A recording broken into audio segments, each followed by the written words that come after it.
카카오 엔터프라이즈에서 비전 AI 관련 서비스 개발하고 있는 김민주라고 합니다. 이번 세션에는 저희 카카오 클라우드에서 제공하는 비디오 인스턴스들을 소개하고 활용하는 예제에 대해서 준비해 봤습니다. 그래서 이번 세션의 목차는 이제 다음과 같습니다. 카카오 클라우드에서 총 3가지 비디오 인스턴스들을 제공하고 있는데요.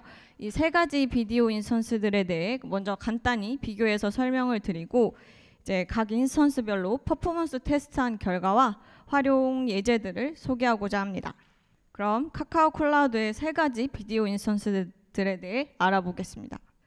일단 인스턴스를 조금 분리해서 설명을 드릴 텐데요. VT1, VT2 인스턴스는 미디어 가속기 카드를 탑재한 인스턴스라 이제 영상과 같은 미디어 스트리밍을 할 때 영상을 트랜스코딩하거나 어떤 변환 작업을 효율적으로 하는데 주로 사용이 됩니다. 그리고 가장 오른쪽의 Vinf 인스턴스 같은 경우에는 이제 DPU를 통해 영상 데이터의 AI 모델을 빠르게 인퍼런스 하는데 주로 사용이 됩니다. 그래서 타입이 조금 달라서 스펙도 분리해서 봐주시면 좋을 것 같습니다. 미디어 가속기 인스턴스인 VT1, VT2 인스턴스 스펙들부터 살펴보자면요. 일단 VT1 같은 경우는 기반 카드가 FPGA 베이스에 이제 U30 카드를 탑재를 하고 있고요. VT2 같은 경우는 ASIC 베이스에 이제 MA35D 카드라는 걸 탑재를 하고 있습니다. 그리고 지원하는 SDK 같은 경우는 이제 둘 다 AMD 자이링스에서 제공하는 SDK를 사용하고 있는데요. 둘 다 이제 흔히 사용하시는 FMPeg이나 Gstreamer 같은 툴을 연동해서 편리하게 사용이 가능합니다. 그리고 최대 비디오 해상도 같은 경우에는 VT1은 이제 4K, VT2는 8K까지 지원을 하고요. 최대 비디오 스트림 개수는 VT1은 46개, VT2는 256개 지원하고 있습니다. 그리고 여기 맨 마지막 행에 이제 FTRT 같은 기능은요. 이제 보통 파일 베이스의 비디오를 영상을 이제 트랜스코딩하거나 인코딩할 때 여러 디바이스 리소스에 쪼개서 이제 보내고 각 리소스 디바이스에서 이제 인코딩을 한 다음에 다시 모으는 맵리듀스 방식을 이제 사용하는 기능을 FTRT라고 보통 하는데요. 이제 FTRT 기능을 사용하면 아무래도 이제 병렬 처리 효과를 내기 때문에 빠르고 효율적으로 작업을 할 수가 있습니다. 그래서 이 기능도 이제 VT1과 VT2 각각 지원을 하고요. 그리고 두 인스턴스 모두 이제 장착된 카드 1개당 2개의 디바이스가 존재하고 디바이스마다 인코딩, 디코딩 엔진이 있기 때문에 디바이스별로 리소스 할당해서 병렬로 처리가 가능합니다. 이어 지원 코덱과 트랜스코딩 퍼포먼스도 되게 중요한데요. 참고로 VT2는 이제 이름처럼 VT1의 후속 인스턴스라 스펙이 조금 더 좋고 거의 2배라고 보시면 됩니다. 그래서 지원하는 코덱 보시면 VT1은 기본적으로 H264, 265 지원을 하고 있고요. 그리고 VT2 같은 경우는 추가로 AV1, VP9까지 지원을 하고 있습니다.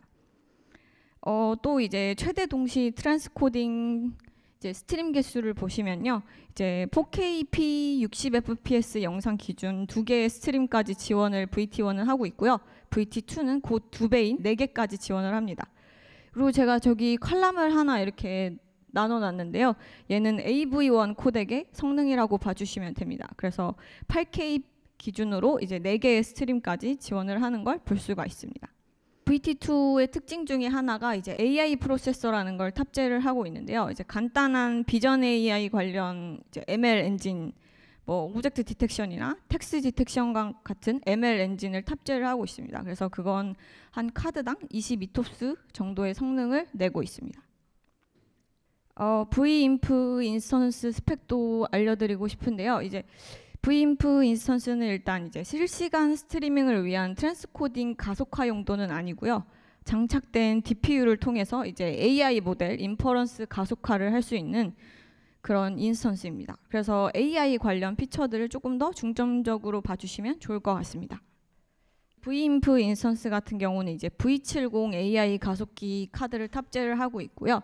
지원하는 SDK는 바이티스 AI, 비바스와 같은 걸 사용을 하고 있습니다. 비바스 같은 경우는 이제 Gstreamer 많이 사용하시는데 그거 연동해서 같이 편리하게 사용이 가능합니다. 그래서 간단히 얼마나 쉽게 이용이 가능한지 제가 이따가 활용 예제도 한번 보여드리도록 하겠습니다. 그래서 Vinf에서 중요한 AI 컴포넌트 관련해서는요, 이제 딥러닝 프로세서 유닛이라는 DPU를 내장을 하고 있습니다. DPU는 이제 딥러닝 작업, 특히 비전 AI 관련해서 이제 비전 AI 모델을 효율적으로 인퍼런스하기 위해 설계된 프로세서인데요. 인트 8 기준으로는 404 톱스, 이제 BF16 기준으로는 202 톱스 정도의 성능을 내고 있습니다. 네, 간단한 소개는 여기까지고요. 이번에는 VT1, VT2에서 트랜스코딩 및 비디오 프로세싱 테스트한 결과를 이제 공유를 하고자 합니다. 이제 이 테스트를 통해서 우리가 실시간으로 비디오를 프로세싱하고 스트리밍 하는데 CPU나 GPU가 아닌 왜 VT1과 VT2를 써야 하는지에 대한 약간 답변이 좀 될 수 있을 것 같습니다. 그래서 테스트는 비디오 파일을 여러 해상도로 멀티 스케일링하는 단일 작업을 이제 CPU, GPU, VT1, VT2 인스턴스에서 실행하고 작업 시간, 걸린 시간을 측정을 해봤습니다. 인풋 파일은 이제 코드에 나와 있다시피 60초짜리 4K 60fps 인풋 파일을 사용을 했고요. 이 파일을 이제 총 5개의 다른 FPS랑 해상도로 이제 인코딩하는 FFmpeg 파이프라인을 실행을 해봤습니다. 지금 보시는 파이프라인이 CPU에서 돌린 것이고요. 테스트할 때 이제 가능한 동일한 인풋 파일로 최대한 같은 조건의 파이프라인을 다른 3개의 인스턴스에서도 돌려봤습니다. 그래서 CPU는 보셨고 이게 VT1에서 돌린 파이프라인이고요. CPU에서 돌린 거랑 약간 반대로 이제 하드웨어 가속화 디코딩, 인코딩 플러그인을 사용한 걸 볼 수가 있고요. VT2도 마찬가지입니다. 그리고 GPU 같은 경우에는 저희가 테스트할 때 T4를 썼는데요. T4도 이제 엔비디아에서 지원하는 비디오 코덱 SDK로 하드웨어 가속화 파라미터 설정해서 실행을 해봤습니다. 그래서 각 파이프라인을 실행하고 걸린 시간을 측정한 결과를 한번 표로 정리를 해봤습니다. 인스턴스 타입과 해당 인스턴스 스펙이 이제 이 표와 같은 조건에서 일랍스 타임은 그 파이프라인 실행 시간이고요. 걸린 시간이고, 그리고 프로세싱 스피드는 저희가 인풋 파일을 60초짜리를 사용했어요. 그 60초짜리를 프로세싱 하는데 걸린 시간이라고 보시면 됩니다. 그래서 일랍스 타임 걸린 시간 나누기 60초 한 결과고요. 보통 프로세싱 스피드가 1 이상이라고 하면은 이제 기존 인풋 파일 스피드보다 훨씬 빠르게 작업이 되었다고 보시면 됩니다. 그래서 이제 결론적으로 이제 결과를 보시면 CPU는 이제 멀티스레드로 작업을 해도 가장 속도가 느린 것을 볼 수가 있고요. 이제 GPU 같은 경우가 가장 빠른 시간 안에 이제 작업을 한 것처럼 보이지만 사실 VT1과 VT2는 이제 디바이스 1개, 그러니까 카드 한 장의 리소스 반만 사용을 한 거거든요.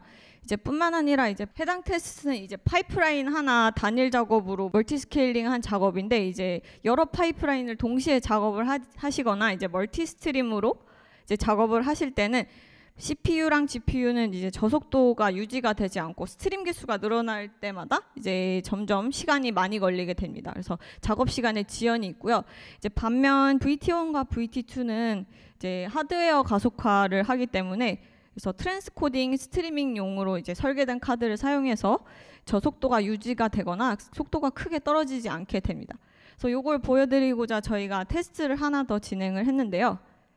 이제 VT1과 VT2에서 트랜스코딩 작업을 동시에 N개를 실행을 해보고 걸린 시간 및 속도를 테스트해 봤습니다. 그래서 여러 개의 스트리밍을 좀 해야 돼서 얘는 4K가 아닌 1080p 해상도의 파일로 진행을 했고요. 이제 이 파일을 H265, HEVC로 인코딩하는 파이프라인을 테스트했습니다. 이 파이프라인을 1개부터 32개까지 이제 동시에 작업을 했을 때 스트림 개수가 늘어날 때 작업 시간에 어떤 지연이 있는지를 확인을 한번 해봤습니다. 그래서 테스트한 결과를 그래프로 정리를 해봤는데요. 일단 테스트 전에 이제 장착된 카드 1개당 저희가 디바이스 리소스 2개의 디바이스 리소스를 사용할 수 있기 때문에 디바이스 2개를 사용할 때는 최대한 리소스 풀로 사용하기 위해서 이제 병렬 처리로 테스트를 했고요. 그래서 VT1 같은 경우에는 앞서 보여드렸던 스펙과 같이 이제 1080p 해상도 기준으로 총 4개의 스트림을 이제 처리할 수 있었는데요. 이제 그래서 VT1에서 디바이스 한 개만 썼을 때는 스트림 개수가 증가해도 이제 4개 간격으로 증가하는 것을 볼 수가 있습니다. 2개 썼을 때도 이제 8개까지는 이제 작업 시간에 거의 지연이 없다가 8개 간격으로 작업 시간이 증가하는 걸 볼 수가 있고요. VT2 같은 경우는 이제 VT1과 하드웨어 가속화 카드 종류가 조금 달라서 스트림 개수가 증가할 때 작업 시간이 조금씩 증가하기는 했습니다. 하지만 이제 VT1의 성능의 2배다 보니까 이제 전체적으로 이제 작업 시간은 이제 2분의 1로 줄어든 걸 확인할 수가 있었습니다. 그래서 VT1, VT2 인스턴스 관련 내용은 여기까지고요. 이번에는 Vimp 인스턴스에서 간단하고 빠르게 AI 모델 인퍼런스하는 예제를 소개하겠습니다. Vimp 인스턴스는 앞서 설명드린 것처럼 오브젝트 디텍션이나 클래시피케이션을 포함한 리코그니션부터 세그멘테이션, 슈퍼 레졸루션과 같은 여러 비전 AI 모델을 빠르게 인퍼런스하기 위한 인스턴스입니다. 이제 적용할 AI 모델 관련해서는 기존 오픈소스 모델은 물론이고 이제 커스텀 모델도 직접 퀀타이제이션하고 컴파일한 후에 DPU에 올려서 인퍼런스 가속화를 할 수가 있습니다. 이제 모델을 실제로 적용하는 방법도 간단한데요. AMD 자일링스에서 제공하는 SDK들, 예를 들어 바이티스 AI 라이브러리나 아니면 Gstreamer와 연동되는 비바스 등을 통해 쉽게 영상의 인퍼런스하고 인코딩할 수가 있습니다. 보시는 코드는 매우 간단해 보이는데요. 이제 원하는 모델을 DPU에 올려서 가속 인퍼런스하고 인코딩까지 하는 예제를 C++로 작성을 한 것입니다. 그리고 더 쉽게는 이제 Gstreamer로도 DPU에 인퍼런스 할 수 있는데요. 이제 지원되는 SDK인 비바스를 Gstreamer라는 툴로 이제 통합을 해서 하드웨어 가속기 및 DPU 인퍼런스 가속화 작업을 수행할 수 있습니다. 그래서 이 표는 오픈소스 모델별로 이제 Vimp에서 DPU에서 얼마나 빠르게 인퍼런스 할 수 있는지 보여드리고자 준비한 것인데요. 모델별로 모델 스펙은 다음과 같고요. 이제 모델별로 인퍼런스 FPS는 이제 1초당 몇 개의 비디오 프레임을 DPU에서 인퍼런스 할 수 있는지에 대한 모델 스루풋입니다.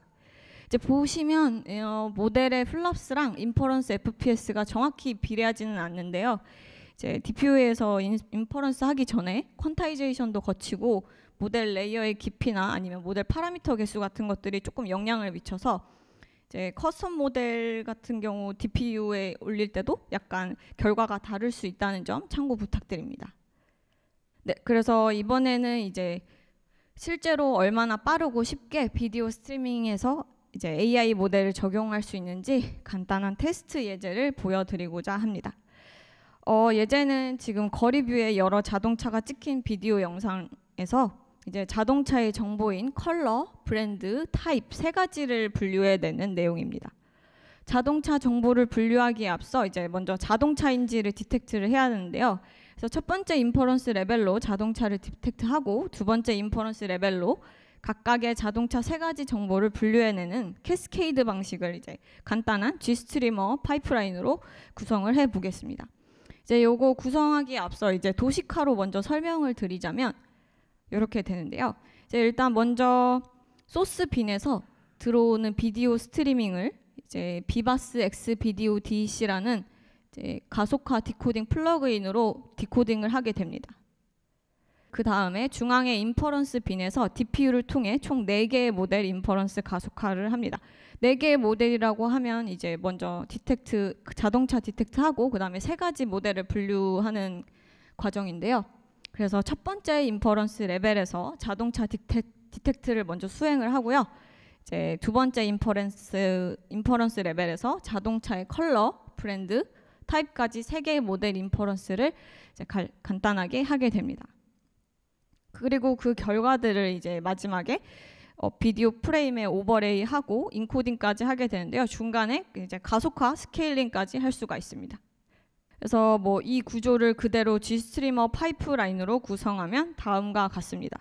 그래서 이게 굉장히 복잡해 보이는데 아까 그 도식화를 떠올려 보면 전혀 그렇지 않거든요. 그래서 보시면 아까 말씀드린 대로 이제 비바스 X 비디오 DC 플러그인으로 인풋 비디오를 하드웨어 가속화 디코딩한 다음에 이제 비바스 X 인퍼 플러그인으로 DPU에서 4가지 모델 인퍼런스 가속화를 수행합니다. 이제 모델이나 인퍼런스 관련해서는 저 제이슨 컴피그 파일로 간단히 쉽게 설정이 가능합니다. 그리고 마지막으로 비디오 해상도를 스케일링하고 이제 인퍼런스 결과를 비디오 프레임에 오버레이하게 됩니다. 그래서 모델이나 인퍼런스 설정하는 컴피그 파일도 좀 간단하니까 살짝 보여드리자면 이제 모델명이랑 클래시피케이션 명시하고 저 모델 네임이랑 모델 클래스는 다 커스터마이즈 가능하거든요. 그래서 저거 코드 컴파일해서 다시 넣고 그다음에 이제 저희 예제처럼 혹시 막 원하시는 예제가 캐스케이드 방식의 파이프라인이면 해당 모델이 몇 번째 인퍼런스 단계에 해당하는지도 명시함으로써 쉽게 인퍼런스 관련한 설정을 할 수가 있습니다. 네, 그래서 이렇게 간단하게 AI 모델을 DPU에서 인퍼런스 할 수 있습니다를 보여드리기 위해서 이 예제를 준비해 봤고요. 그래서 이번 세션에는 이렇게 카카오 클라우드의 3가지 비디오 인스턴스에 대해 소개를 해드렸습니다. 이제 VT1과 VT2 인스턴스는 아무래도 비디오 소스들을 이제 가공하고 스트리밍하는 서비스들, 예를 들어 개인 방송이나 실시간 중계, 쇼핑 라이브 등 실시간으로 스트리밍 되어야 하는 서비스들이 있겠죠. 그래서 이런 서비스들에 가장 유용할 것 같고요. 그리고 반면에 이제 Vinf 인스턴스 같은 경우는 비디오 소스에서 AI 모델을 적용해서 이제 어떤 인사이트를 도출해야 하는 서비스들에 가장 유용할 것 같습니다. 뭐 예를 들어 건물이나 내부 건물이나 외부 CCTV에서 미아를 찾는다거나 또 뭐가 있을까요? 이제 범죄 용의자 차량을 추적을 하거나 이런 경로를 알아내는 등의 유즈 케이스가 있을 것 같습니다. 그래서 이러한 뭐 유사한 서비스들에 관심이 있거나 개발을 하시거나 기획을 하시는 분들은 이제 저희 카카오 클라우드의 비디오 인스턴스들을 꼭 활용해 보셨으면 좋겠습니다. 그래서 제가 준비한 세션은 여기까지고요. 귀한 시간 내주셔서 감사합니다.